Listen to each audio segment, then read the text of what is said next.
माझ्या भाग्याचं माझ्या सौख्याचं लीन सोन्याचं माझं कुंकू रोज पूजिते रोज जपिते लाख मोलाचं माझं कुंकू हा हा हा कुंकू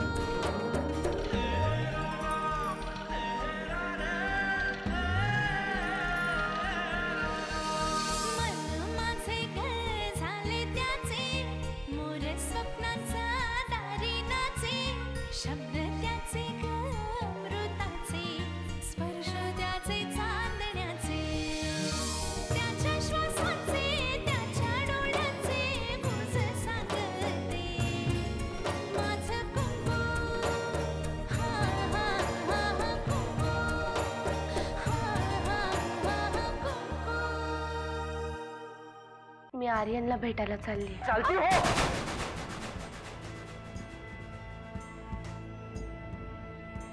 अख्ख्या जगाचा विश्वास बसला पण तुझ्या आईच्या डोक्यात संशय शिरलाय बघ. जानकी सारखी मुलगी असं वागू शकेल याच्यावर माझा विश्वास नाहीये. तिच्या गुन्ह्यांचा पाढा वाचायला अजून मी सुरुवातच केलेली नाही. कुठल्याही निष्कर्षावर यायची माझ्यात आता ताकदच उरलेली नाहीये. मामा तू कितीही म्हणालीस तरी आता हे प्रकरण मीच संपवणार.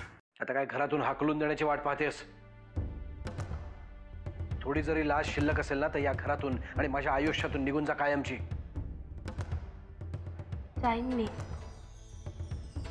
आत्याबाईंना या सगळ्या गोष्टींचा खूप त्रास होतोय म्हणून थांबलीये मी. तिची काळजी करण्याची गरज नाहीये तुला. आम्ही सगळेजण आहोत. उलट तू इथे थांबलीस ना तरच तिला त्रास होईल. मी जाईन. त्यांना बरं वाटलं की स्वतःहून निघून जाईन मी. एक लक्षात ठेव जानकी, तुझ्यामुळे जर आत्याबाईला काही त्रास झाला ना तर मी तुला कधीही माफ करणार नाही.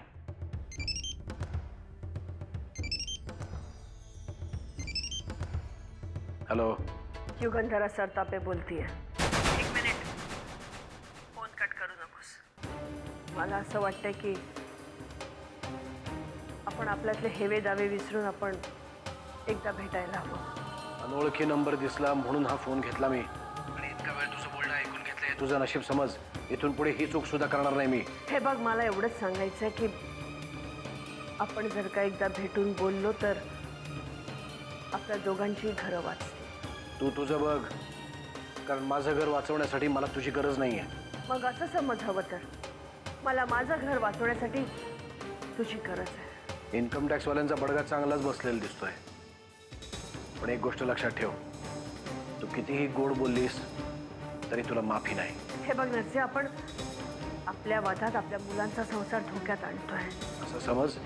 तेच हवंय मला.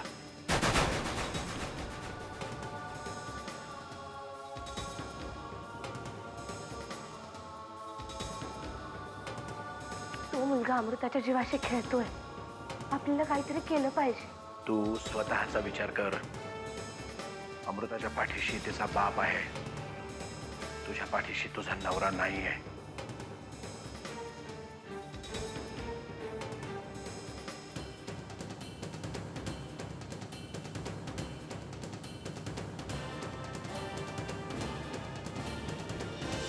जाना काका, मम्माला सगळं कळलंय. आलंय माझ्या कानावर आलंय. मग आता करायचं काय? काय करायचं नाही, जसं तिने सांगितले तसं करायचं. थोडे काही दिवस सुनबाईला घेऊन तू थंड हवेच्या ठिकाणी जायचं फिरायला. इकडचं सगळं मी सांभाळतो. जाना काका, मला वाटलं होतं त्यापेक्षाही नरसिंह किल्लेदार जरा कच्चा खेळाडू निघाला रे. म्हणजे बघ ना, मी त्याच्या बायकोची गोव्यापर्यंत फरफट केली हे त्याला कळलं. त्याच्या मुलीवर माझं प्रेम नसूनही मी तिच्याशी लग्न केलं हेही त्याला कळलं. पण तरी हा काहीच करत नाहीये, घरीच बसला नुसतं. असं काय पण समजू नकोस. नरशिव किल्लेदार आहे ना, सातपाची औलाद आहे. तेव्हा उलटा फिरून डंख मारल काही सांगता यायचं नाही. तो आपला खाना काढणारच. तेव्हा तू बेसावत राहू नकोस. त्याला माझ्या पट्टीत तर येऊ दे. मग त्याला दाखवतो मी काय चीज आहे. वा आर्यन बाबा, तू जी काही चीज आहेस हे त्याला दाखवू नकोस, त्याच्या पोरीला दाखव. जे काय हाल करायचे आहेत ना ते त्याच्या पोरीचे करा. मग बघ नरसिंह किल्लेदार कसा लाचारासारखा रडत भेकत तुझ्या पायाकडे येत होते. बघू, तू म्हणतोस तर आत्ता गप्पच बसू आपण. पुढचं पुढेच बघू.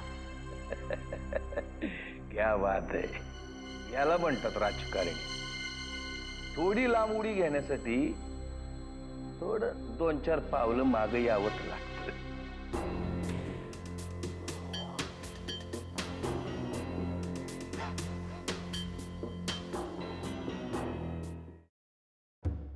बहिणी कळलं की नाही, आत्याबाई पुन्हा आली घरात. हो का भाऊजी, मी या घरात डोळ्यांना पट्टी बांधून फिरत नाही, मला सगळं दिसतं. पण तोंडाला कुलूप मात्र लावले आपल्या दोघांच्या. पण तरी सुद्धा गेल्या महिनाभरातल्या सगळ्या घटना आत्याबाईच्या कानावर गेल्याच. ही गोष्ट तुम्हाला कळली की नाही ते पाहायला आलो तुम्ही. भाऊजी सगळं माहिती आहे मला. मला हे कळत नाही, एवढं सगळं कळल्यानंतर आत्याबाईचा हार्ट फेल होऊन मेली कशी नाही ती? भाऊजी हे बघा, माझ्या समोर हे असं अभद्र बोलू नका हा. विलनगिरी म्हणणं काय एकदम संन्यास बिन्यास घेतला का काय? दिवस रात्र तुम्ही तर अभद्रच विचार करत असताय. जणू काही तुमच्या डोक्यात सतत अभंगच घुमत असतात. पण आत्याबाई जर गचकली असते ना तर लई मज्जा आली असती हो. तुम्ही सतत त्यांच्या जाण्याची वाट का पाहताय? कारण तिनं माझ्या आईच्या जाण्याची सतत वाट पाहिली. या घरामध्ये मी लहान असताना माझी आई चोरून चोरून मेली. कळलं काय?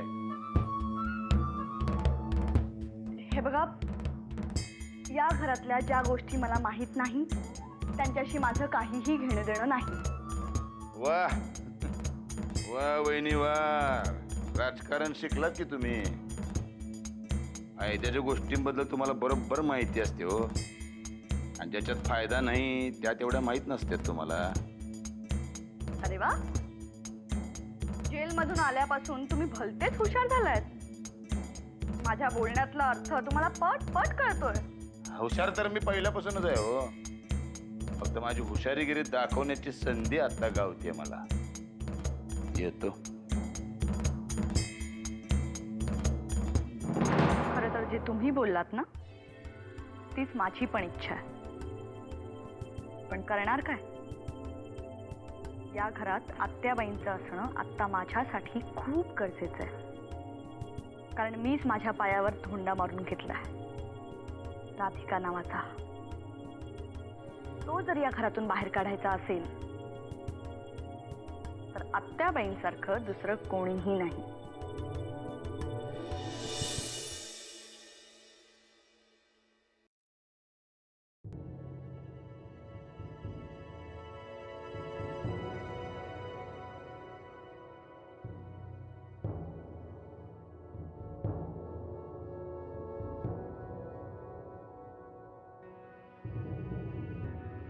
आत्याबाई, तुम्ही माझ्यावर विश्वास ठेवा किंवा ठेवू नका, पण माझा तुमच्यावर पूर्ण विश्वास आहे. कोणाच्या तरी ऐकलेल्या गोष्टींवर तुम्ही विश्वास नाही ठेवणार.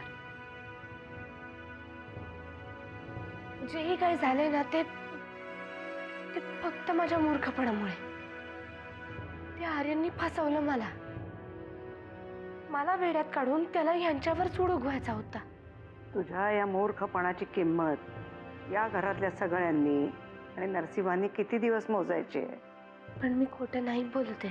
समजा तू सांगतेस ते खरं असेल, पण मग नरसिंह सांगतोय त्याचं काय? त्यांचा गैरसमज झालाय. मग तसं तर घरातल्या सगळ्यांच्याच बद्दल म्हणावं लागेल, पण सगळेजण नरसिंहाला दुजोरा देत आहेत. तुम्ही वामन दादांना विचारा. त्याला काय विचारायचंय? तोही तुझ्या बरोबर आरोपीच्या पिंजऱ्यात उभा आहे. मग काय करायचं? आणखी एक व्यक्ती आहे, तिच्याशी बोलणं झालं की बराचसा खुलासा होईल. मग तुझ्या बाबतीत काय निर्णय घ्यायचा ते मी ठरवेन. कोण? अमृता.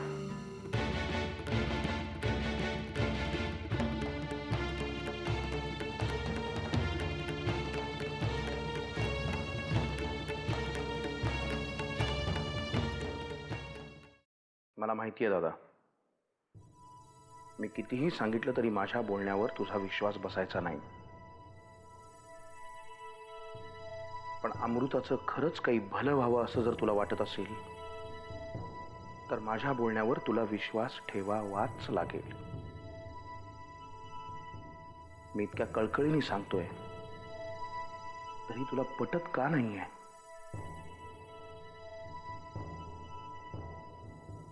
ही वेळ तूच स्वतःवर ओढवून घेतली आहेस वामन. मी यापूर्वी तुला 1000 वेळा सांगितलंय, आज पुन्हा सांगतो.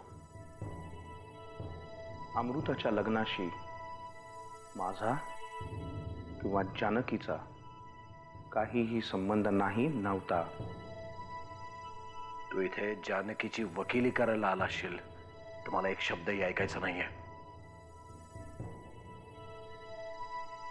मला माझी किंवा जानकीची वकिली करायची नाही, त्यासाठी मी इथे आलेलो नाही. मला त्याची गरजही नाही. पण आपल्या अमृताला, पर्यायाने आपल्या सगळ्या घराला त्या हरामखोर आर्यनपासून वाचवण्याची माझी धडपड चालू आहे. असे 100 आर्यन आले तरी अमृताच्या केसाला धक्काही लागू देणार नाही मी.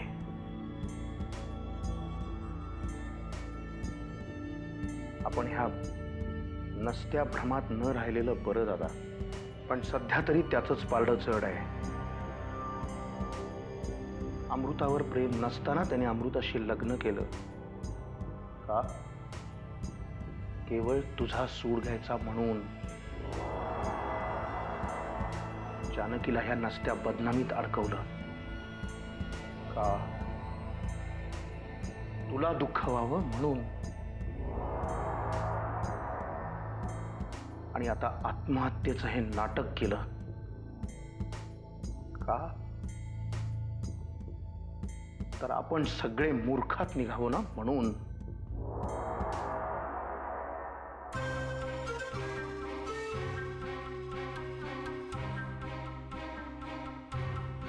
तू हे सगळं असं सांगतोयस जणू काही तुला यातली खडा माहिती आहे.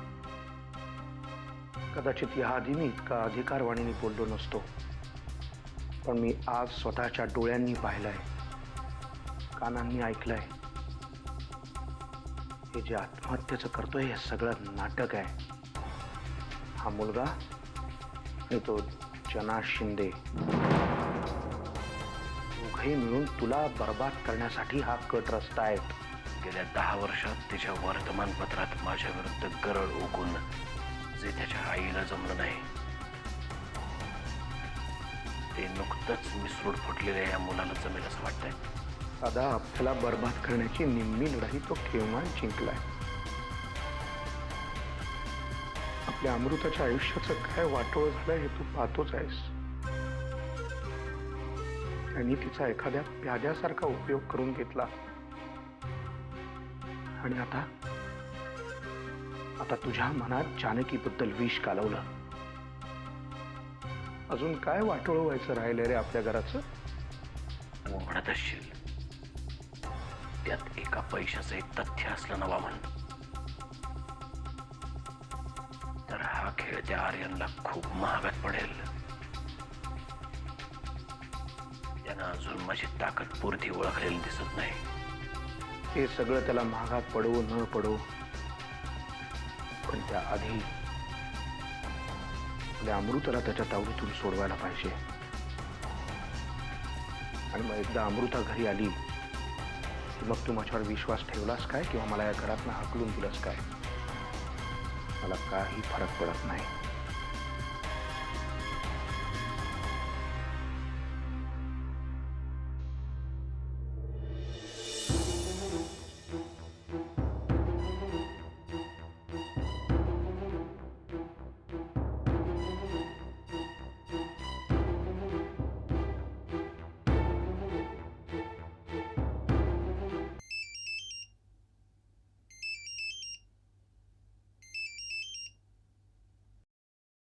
हॅलो, कोण बोलतंय? आता काय आयुष्यभर फोनवरच बोलायचं ना.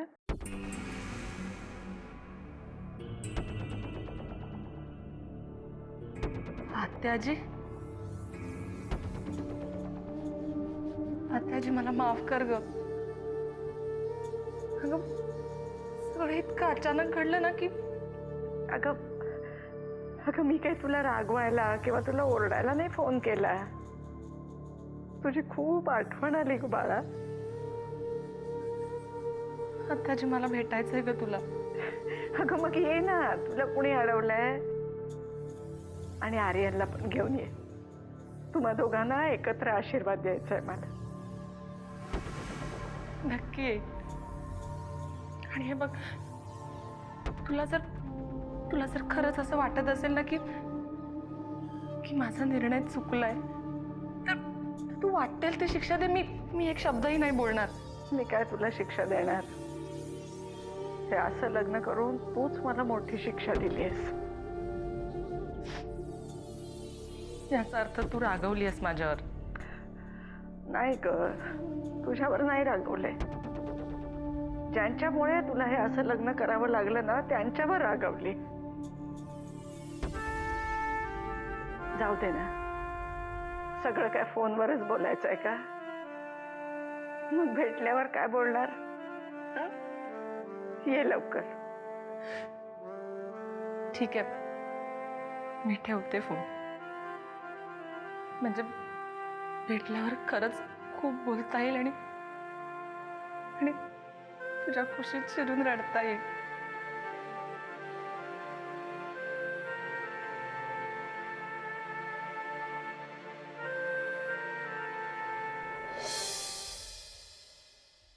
काय ग, माझं आणि माझ्या नातीचं बोलणं चोरून ऐकून होतीस काय? आत्याबाई, ऐकल्यामुळे हे तरी कळलं की जानकी नंतर अमृताची बाजू घेणारं या घरात आणखी कोणीतरी आहे. आणि काय ग, तू या घरातच राहत होतीस ना. मग एवढा तमाशा झाला घरात तर तुला नाही मला कळवावं असं वाटलं? तुम्हाला काही न सांगण्याची ताकीद होती सगळ्यांना. आणि तसेही आत्याबाई, मी बाहेरची पडते. तू कुठली बाहेरची का? उलट आमच्यापेक्षाही जास्त अधिकार आहे तुझा या घरावर. आणि प्लीज, ही वाद घालण्याची जागा नाही. असं कसं? तुझं या घरात झालेलं प्रमोशन आत्याबाईंना कळायला नको? ते नरसिंहरावांना जेव्हा सांगायचं असेल तेव्हा ते सांगतील. तुला चोंबडेपणा करण्याची गरज नाही. आत्याबाई, ज्या मुलीला मी या घरात आश्रित म्हणून आणली ती आता माझ्याशी या पद्धतीने बोलतेय, हे बघून तुम्हाला आश्चर्य नाही वाटलं? अगं तुम्ही दोघी जणी बहिणी ना. की जेव्हा आली तेव्हा माझी बहीण होती, पण आता जवळ या घराची मालकीणच. काय बोलतेस तू अहिल्या? बरोबर बोलते. विचारा ना हिला. आपल्या घराच्या तिजोरीच्या चाव्या आता हिच्याकडे आहेत.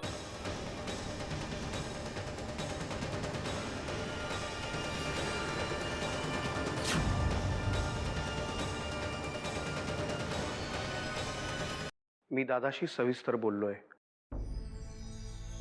मला जे जे माहिती होतं ते सगळं त्याला सांगितलंय. आता या उपरही त्याला काही ऐकायचं नसेल तर मात्र आपण काहीही करू शकत नाही. माझ्याबद्दल काही बोलले ते? तुझं नुसतं नाव काढलं तरी डोकं फिरतं त्याचं. एनिवे, आता ते महत्वाचं नाहीये. माझ्यासाठी तेवढंच महत्वाचं आहे वामन दादा. जोवर हे माझ्याशी नीट बोलत नाही तोवर माझं कशात लक्ष लागणार नाही.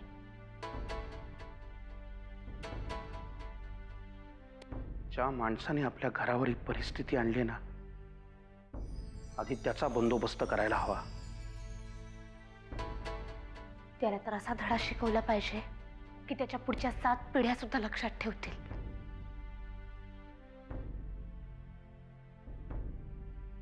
जानकी, हा खेळ तो खूप विचार करून बुद्धीने खेळतोय. त्याला उत्तरही बुद्धीनी विचार करूनच द्यायला हवं. म्हणजे म्हणजे माझ्याकडे एक प्लॅन आहे आणि तो जर यशस्वी झाला तर आर्यन किती नीच माणूस आहे हे सिद्ध करायला आपल्याला फारसं काही मग करावं लागणार नाही. पण आपण हे सिद्ध करणार कसं? कारण जोवर आर्यन स्वतःच्या तोंडानं कबूल करत नाही तोवर आपल्यावर कोणी विश्वास ठेवणार नाही. माझ्या प्लॅन प्रमाणे मी हॉस्पिटलमध्ये जाऊन आर्यनशी बोलेन आणि त्याच्याशी असं बोलेन की त्यांनी केलेली आतापर्यंतची सगळी पापं तो स्वतःच्या तोंडाने कबूल करेल आणि तेव्हा मी गुपचूप माझ्या सेलमध्ये ते सगळं रेकॉर्ड करून घेईन. हे सगळं एवढं सोपं आहे? सोपं नाहीये, पण जर प्लॅन यशस्वी झाला